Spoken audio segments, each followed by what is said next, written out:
Second to Trevor and the Security Council reform, as you're probably aware, the original proposals for permanent members founded on several points. One was a fear in some parts of the world about how, once made permanent, big neighbors could be held accountable. There was a sort of sense that already the P5 had a non-elected unaccountability in the eyes of others. Why worsen that? And so particularly the countries which just fell shy of membership, Pakistan, likely to see India become a member, or Mexico and Argentina seeing Brazil becoming a member. All of these countries were very successfully able to mobilize and build on these anxieties. And in the case of Africa, the debate really was even stronger about, would you even want to put your strongest regional countries in?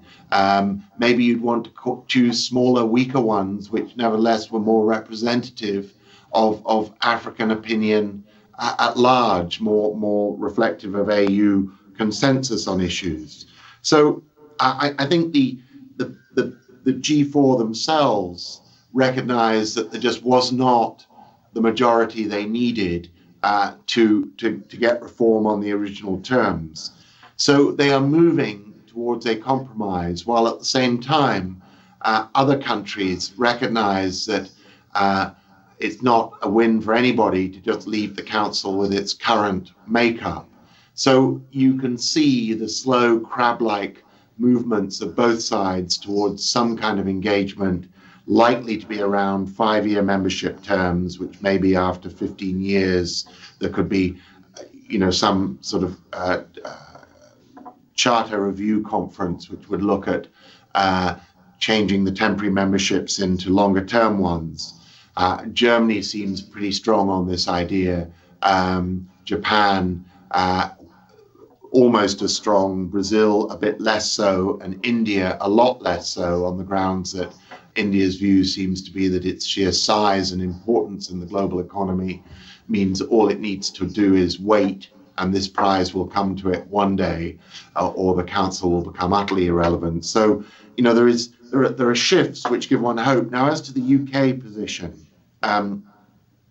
David will remember when he was the permanent representative in New York that the UK position has, in my view, as an old UN man on the other side of the aisle on this, always been a little bit of a kind of piece of elegant escapism, which is to always, in general, be terribly in favor of UN reform and better representation, while comfortable in the belief that nobody would ever be able to get a plan that would enjoy broad support, so that the idea of an expanded Security Council was something way down the road. And, what I've pressed for very strongly in the Foreign Office with David Miliband very much supporting me on this has been, that we've got to demonstrate to everybody that this is not some clever, elegant device to pretend to be in favor of reform while confident it won't happen.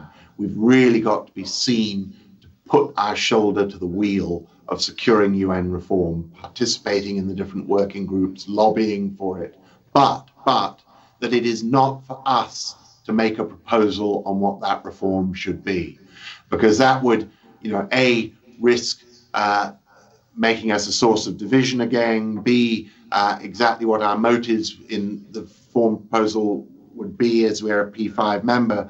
All of that would mean that I think it would be counterproductive. So, our line must be, we absolutely want reform. We'll do everything we constructively can to get the major parties to this debate to arrive at a consensus, but it must be their consensus, which we will then join and, help carry through the council. But it's not for us to propose what the reform should look like at this point. On the third point, the climate change point, Neville, obviously, and I know you didn't mean this, climate change is a much longer term issue. So the question is, I think, can we put in place a framework within 2 years? And obviously that is indeed essentially the timetable that has been adopted. A lot of it will depend on the attitude of the new administration in Washington, but all three candidates have made it clear that they favor the United States entering fully into climate change negotiations for a successor arrangement to Kyoto. So I think the major absent partner will be at the table. But of course, it's not that simple, because you've got a number of different interests represented by countries in all of this. You have, the very heavy energy users like the United States, who are already developed economies, and they obviously are anxious to protect their standard of living. The US even now puts much greater emphasis on voluntary technology transfers to low carbon technologies rather than targets and ceilings.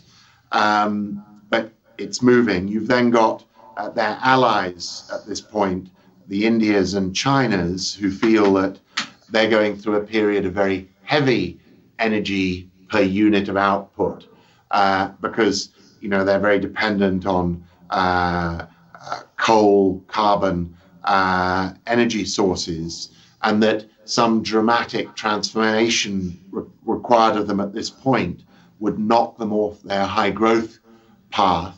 So, they have a set of interests of their own, which they're, sheltering behind the US to protect. And then you have very poor countries who, wonder what it's all about, understandably believe this is a problem they have not contributed to, fear that money they thought had been assigned to them for poverty reduction is being reassigned to what many of them choose to see as a kind of northern middle class concern about climate, and are slow to recognize the costs to their own economies of changing weather patterns, which could make Africa, for example, even more stressed in terms of its agricultural output capability.